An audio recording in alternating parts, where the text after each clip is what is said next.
రాత్రి అంతా ప్రార్థన చేసేంత భారం మనకు కావాలి. 100 విషయాలు పోగేసుకుని ఇది ఇంకా బాబు ఇంకా 1 గంట అయిందా, ఇంకా 2 అయిందా, అలాగ టైం చూసుకుంటా బలవంతంగా లాగటం కాదు. ఒక్క మాట మీద, ఒక్క అంశం కొరకు ఒక రాత్రి అంతా ప్రార్థన చేసే కృప. రాత్రి అంతా అలిగావా, రాత్రి అంతా దెబ్బలాడేవా, రాత్రి అంతా టీవీ చూసావా, రాత్రి అంతా నువ్వెన్నో నిద్రలేని రాత్రులు గడిపావా, మరి ఇన్ని పడ్డావు కదా రాత్రులు నీ జీవితంలో. ఒక రాత్రి అంతా ఎందుకు ప్రార్థన చేయకూడదు? ఒక రాత్రి అంతా ఎందుకు మోకరం పడకూడదు?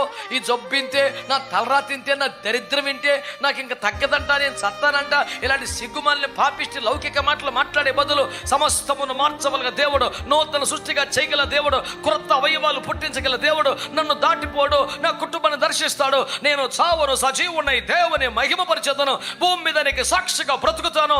ఈ శాపం, ఈ రుణం, ఈ అప్పు, ఈ సందిగ్ధత, ఈ కొరత, ఈ లోటు, ఈ అనిశ్చితి తొలగిపోయే దేవుని కార్యం ఒకటి జరగాలని ఒక రాత్రి ఎందుకు మొరపెట్టకూడదు?